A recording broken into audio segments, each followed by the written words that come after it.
Olá, recebam os meus cumprimentos. Meu nome é Solange Aparecida de Oliveira Heller, sou professora do PPGE, mestrado acadêmico do IFC, Instituto Federal Catarinense, localizado no estado de Santa Catarina, Brasil.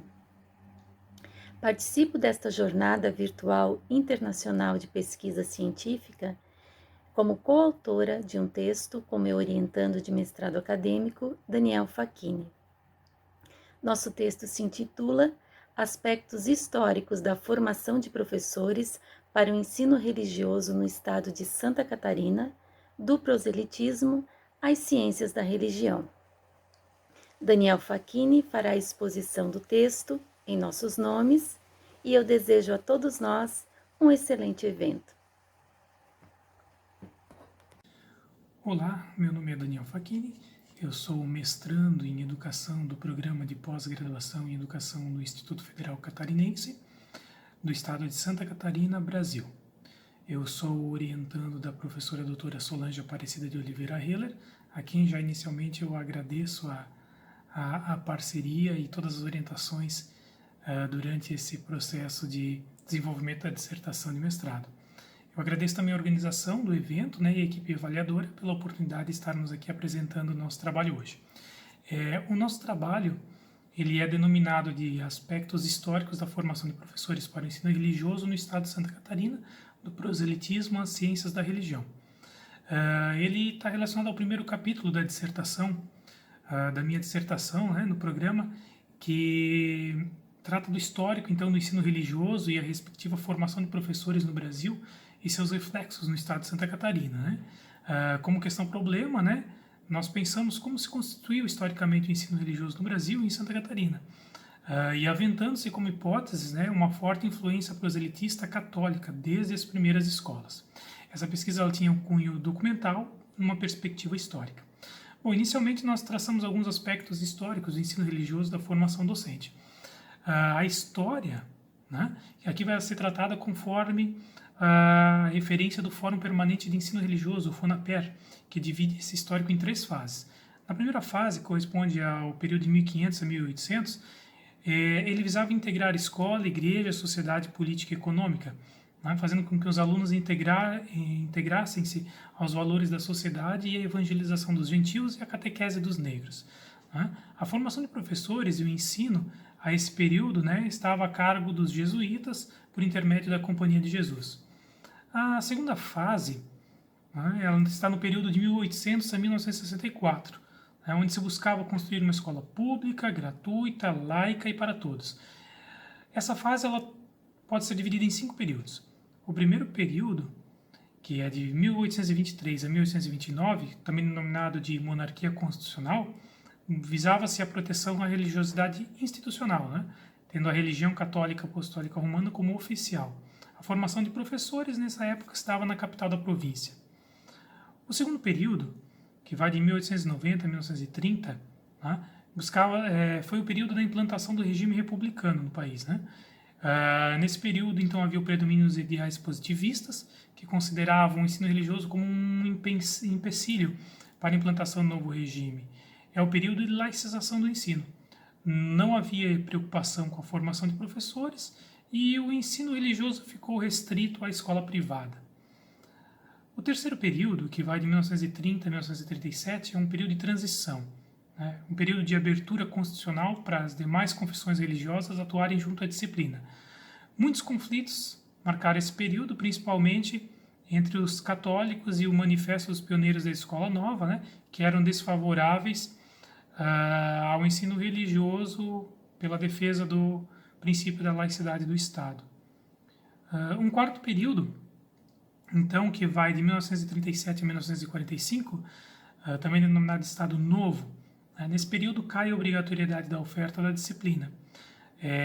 Regulamentam-se os cursos de licenciatura, mas não de ensino religioso, que acaba ficando a cargo das instituições religiosas, se quisessem, sem iniciativas estatais. O quinto período vai de 1945 a 1964. Ele também é chamado historicamente de terceiro período republicano.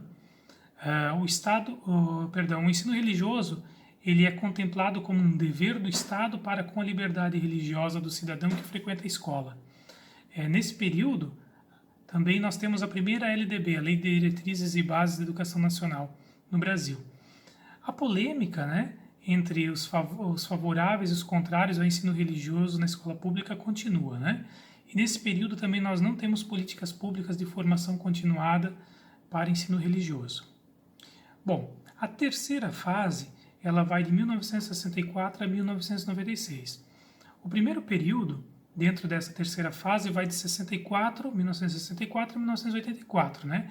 Onde nós tivemos, historicamente, uma interrupção dos avanços democráticos alcançados pela sociedade brasileira. E o ensino religioso ele passa a ser de oferta obrigatória, mas de matrícula facultativa, mas ainda confessional, apesar de algumas iniciativas interconfessionais, né? Quanto à formação, as instituições religiosas passaram a promover algumas iniciativas de formação continuada. No segundo período, que vai de 1984 a 1996, temos o período da redemocratização, né? A atual Constituição, vigente hoje no Brasil, de 1988, traz o ensino religioso como de oferta obrigatória, mas de matrícula facultativa. E, apesar dessa previsão, ele só começa a ser regulamentado, de fato, com a LDB de 1996, que nós vamos tratar um pouquinho mais adiante. Bom, historicamente nós temos essa classificação para o Brasil, né? Mas vamos tratar um pouquinho também dos aspectos históricos do ensino religioso e da formação docente em Santa Catarina. Bom, no século XVIII nós temos uma forte imigração luso-açoriana, alemã e italiana para o estado de Santa Catarina, né? De hegemonia cristã, e esses grupos eles acabaram construindo as suas próprias escolas aqui, né? O ensino público, porém, ele começa a ser regulamentado em Santa Catarina em 1936, né, onde se inicia uma proposta de currículo que incluía o ensino religioso. A formação de professores em Santa Catarina ela começa a ser regulamentada em 1943, né, com regras de formação previstas em lei exigindo um vínculo da instituição formadora a doutrinas cristãs. Então a gente vê a forte influência da igreja no processo de formação. Porém, no início do século XX, né, o Estado passa por uma forte política nacionalizadora de ensino e muitas dessas escolas são fechadas. A Constituição do Estado de Santa Catarina ela previa em 1935 oferta obrigatória, mas de matrícula facultativa ao ensino religioso, devendo estar em acordo com os princípios religiosos da família. A formação de professores, porém, seguia os preceitos escolanovistas que não eram simpáticos ao ensino religioso. E em 1969 nós temos o primeiro Plano Estadual de Educação em Santa Catarina, né, que traz a previsão de uma educação religiosa escolar, que firma o ensino religioso como um componente curricular regular, né, o que leva aí à exigência da formação específica para a área, né. Algumas denominações e entidades religiosas se mobilizaram nesse sentido de promover a formação de professores.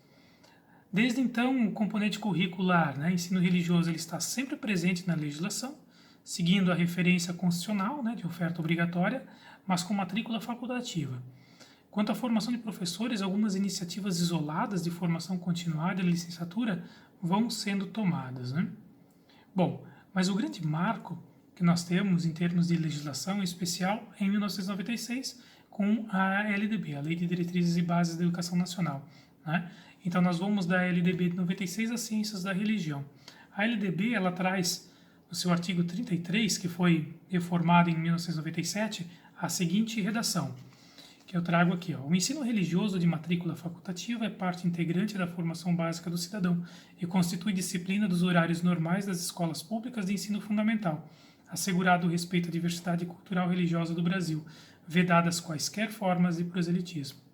Os sistemas de ensino regulamentarão os procedimentos para a definição dos conteúdos de ensino religioso e estabelecerão as normas para a habilitação e admissão dos professores.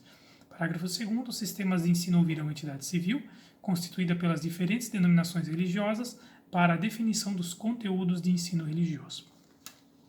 Bom, a gente percebe que, nesse momento, o ensino religioso passa a ser visto como um direito do cidadão e não mais como um ensino de religião, partindo do pedagógico, né? Assegurado o respeito à diversidade cultural e religiosa e vedado o proselitismo. o processo de formação de professores foi delegado aos sistemas estaduais e municipais.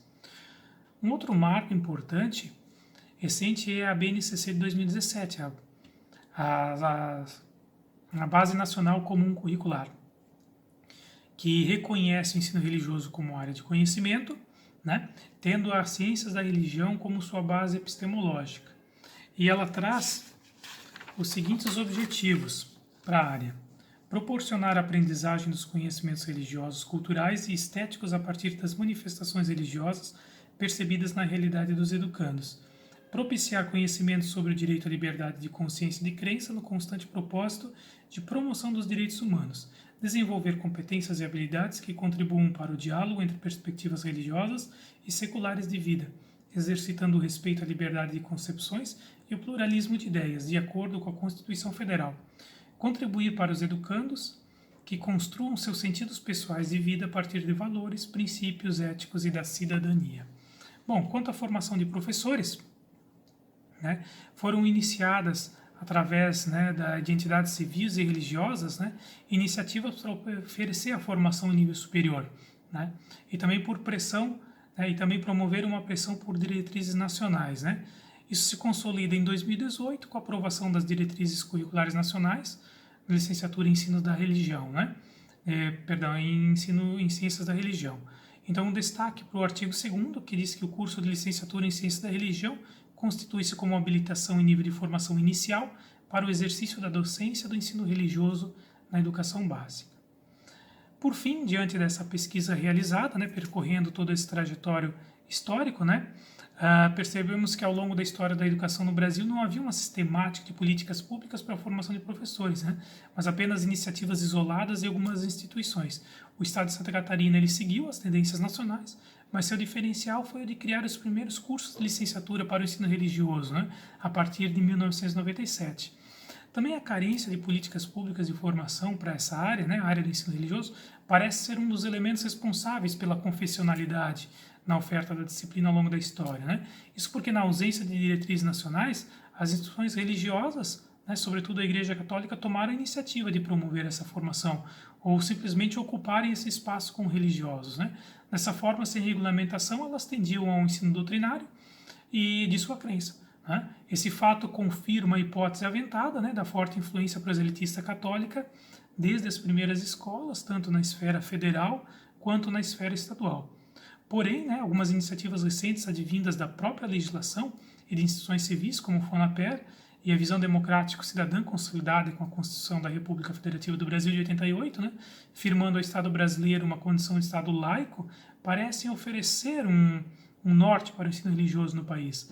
A formação de professores, tendo como base epistemológica a ciência da religião, agora, né, com sua recente regulamentação, parece nos permitir um estudo do fenômeno religioso pautado pelos princípios científicos.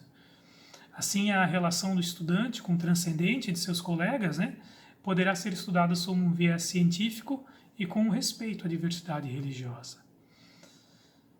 Eu agradeço a atenção, né, um forte abraço a todos e desejo um bom evento a todos nós. Obrigado.